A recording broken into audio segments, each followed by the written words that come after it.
I request our speaker, Mr. Anand Rajagopalan, partner of Deloitte, to come forward. The topic he's going to cover is unlocking procurement tag to value, and Mr. Anand is with Deloitte Consulting with over 18 years and delivering enterprise technology solutions to clients both in India and abroad. He is a solution architect with experience in assisting clients on large-scale business transformation programs, deploying leading technology solutions and transforming operational performance in the areas of supply chain and procurement. Can we have a round of applause for him? Thank you. Hi, good afternoon, everyone. Thanks for giving me this opportunity to come here and present. I think, so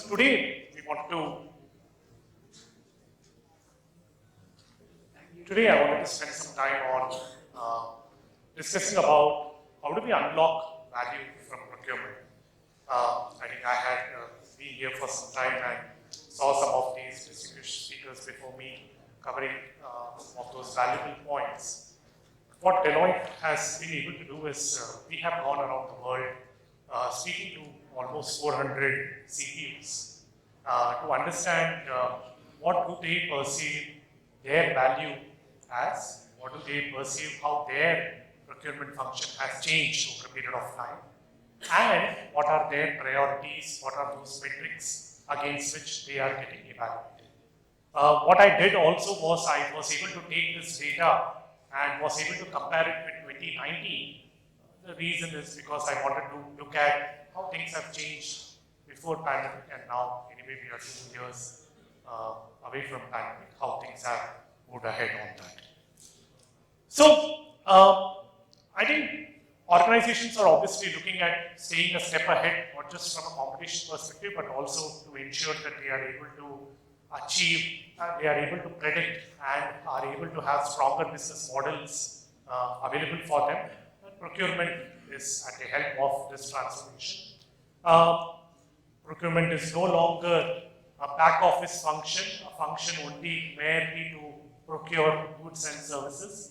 Organizations are looking at procurement as a strategic function and CPOs to be strategic business partners in an organization. And I'll share you some data in terms of the influence that CPOs have across various business functions and what they are able to achieve. So we look at future of procurement to be seamless, integrated function, which is driven by insights that are coming from data-driven decisions and that are helping data-driven decisions, and also powered by AI and ML technologies to procure goods and services with focus on user adoption and user adoption, ease of use. So simplicity, speed, that's the key aspect in terms of how procurements are changing. So with this evolution, obviously CPOs' roles are changing. We're looking at CPOs, number one, being able to look at delivering more value. And you will look at, I think cost reduction, cost avoidance remains to be the priority, but they are not just the only metrics against which a CPO is getting evaluated. They are able to build more influence within the organization, across the organization. I think we heard about stakeholder management, supplier management becoming increasingly important for category managers. And I think most important is how do I become more agile? Agile not just in my business model, but also not just using a customized solution, but a configured aspect of how my business models work. How am I going to have my people who are agile in terms of their talent, their skills, and how am I building an agile organization? So that's what we believe are three key criteria that we are looking at CPOs right now in terms of how they are evolving. Let's look at more data, then we'll get an idea. If you look at the procurement function, how it has evolved over a period of time, I think while cost savings continue to remain right on the top and avoidance as well, look at the other criteria and other metrics which a CPO is getting evaluated at. He's looking at risk management, sustainability has come in right now, supplier performance, innovation, internal stakeholder management. Organizations are looking at various other modes in terms of how they are able to increase their reach, and supplier enablement, supplier management happens to be one of those key factors on how you are going to manage your partners, your business partners as well. Moving on, if you look at the amount of impact that pre-COVID and post-COVID the CPOs have been able to make on the various departments and their business decisions. If you look at it, I think most of the areas it hasn't changed much. CPO continues to be a part of most of those key critical decision makings, but manufacturing and operations, where you're looking at, and that's what has changed post-COVID, where he's able to come in. It seems to be more from a perspective of ensuring that we are being able to plan for any uncertainties and we are able to plan for any contingencies which came during the overall pandemic. I think this also gives everyone a very good idea about the roles that CPO plays. It's not just, as I explained, pure play cost function or provide provision of goods and services, but across all these functions, which includes IT, legal, tax, sales and marketing, and finance, the improvement that his business influences on. If you look at then what are the priorities for them, right? In terms of how are they looking at their agenda? How are they driving their agenda moving forward? Again, we have seen a lot of newer points coming. While cost efficiency remains to be the key metric against which you are getting evaluated, which you saw on my slide earlier, my priority happens to be driving operational efficiency. Let us understand this, right? Operational efficiency and digital transformation will expect the organization to from CPO, organization to expect more from the CPO. It is very natural that if you are going to enable digital transformation, you are going to improve your operational efficiency, you will have to improve your capacity and capability also to match the organization's needs, and the expectations go up significantly over there. So look at the newer areas that's coming. Driving operational efficiencies, innovations, corporate social responsibility happens to be the biggest among over there in terms of the priorities. My priorities, if I am a CPO, has now changed from what I was looking at earlier. While my basic rules of the game remain the same, the newer areas in terms of operational efficiency, digital transformation, innovation, and ESG priorities happens to be right there on top of the group. So, when we talk about digital transformation, obviously, there are 6 aspects that we believe are going to be absolutely critical for digital transformation. I think the first thing for digital transformation, which we're looking at, CPOs to look at, is clearly the analytics. I'll also spend some time on how those analytics is now changing. It's no longer the age-old procurement analytics of spend visibility and understanding which categories and what is my spend looking like. I think analytics have moved far more ahead in terms of even helping you to drive some of those decision makings. Number 1. Number 2, we are talking about predictive analytics over here, and we are also talking about multiple types of data. We are not just talking about internal master or transaction data, but we are talking about external secondary source data coming in to help in building our analytics right now. So, point number 1, analytics-based foresights happens to be extremely critical. Second one, organizations are looking at procurement to be invisible. Over a period of time, we are looking at procurement to be touchless. Only the entire process as seamless as if you are buying, goods from your home right now, as absolutely touchless without an intervention. It's only that whenever the contracts are there, those contracts get auto-renewed, they get auto-monitored. Procurement only comes as a part of any exception management. So, content and self-service, extremely critical. Newer capability, I talked about agile organization. I talked about how CPOs are becoming more agile. CPOs are hiring data scientists as a part of their organization so that they are able to understand the data that their organization is generating and get better insights from them. They are, and I'm sure everyone are from the same group, we are expecting our people to cross-train, cross-skill, understand technology better, and also help in smoother adoption.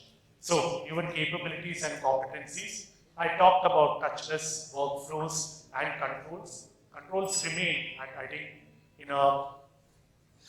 in any organization, I think if you have seen risk management and compliance continues to remain a priority, but how are we able to make them more automated, more touchless? Integration with the system. Always we come with this dilemma about best in the breed to having same ecosystems over there. Doesn't matter what you choose, how you implement your system. Are you giving your users a seamless experience? Does it make him or make her log in to 2-3 applications separately to access and conduct his information, conduct his processes? Is your user journey as seamless as possible? I think that's what we're talking about, integration. Definitely an audit trial in terms of ensuring that you have enough visibility across all the processes. So when we talk about digital transformation, then what are the priorities there? Obviously, advanced analytics, number one, and we have seen a lot of CPUs going there. We actually see advanced analytics in the next 2-3 years to be far more mature, at least in the procurement function. We see two functions which are gaining rapidly as far as analytics is concerned. One is procurement and second is HR. And we see that advanced analytics and priority will move from advanced analytics into more predictive analytics over here. Other areas where we are seeing increased amount of digital transformation is RPA, collaboration networks, and then of course AI, which is there in terms of looking at it. But any of these digital transformation, and I heard the gentleman before me speak about data, so critical, right? And today there were days, probably 5 years, 6 years back, when actually we were talking about availability of data and availability of all the metadata items inside. Today, I think there is a problem about too much of data. You don't want a data lake in your property which is giving you poor quality of, say, drinking water. I mean, the data that is coming into your data lake is going to matter in terms of how your analytics will be. And this is not just what we believe, but this is what even your community believes. Very clearly, the number one area where the CPOs believe that they need to fix to get the maximum value from their digital transformation happens to be the quality of data. If you neglect quality of data, if you only focus on getting your KPIs right, if you only focus on getting your metrics right, if you only focus on integration, but if you don't focus on actually the fuel which is driving that analytics, then it defeats the entire purpose. So I think our advice to our clients is, if you are having a digital transformation program, keep data as a separate stream. Ensure quality of data is starting earlier. Don't expect that to be a part of an outcome of digital transformation. Drive that as an individual stream, unless the value that you will get from your implementations will get impacted. Other areas such as poor integrations, lack of budget, clear network, I think those are elevated, but I thought these were the key points in terms of it. That's what I had for today. Thank you so much. Happy to take questions. Any questions?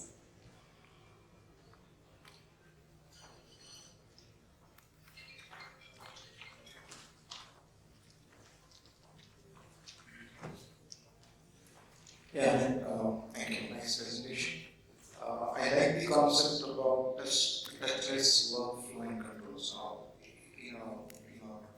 scenario where we are talking about procurement not being the front and now in the core, we are talking about the reverse of it, like being touchless and just are approached only when there are contracts.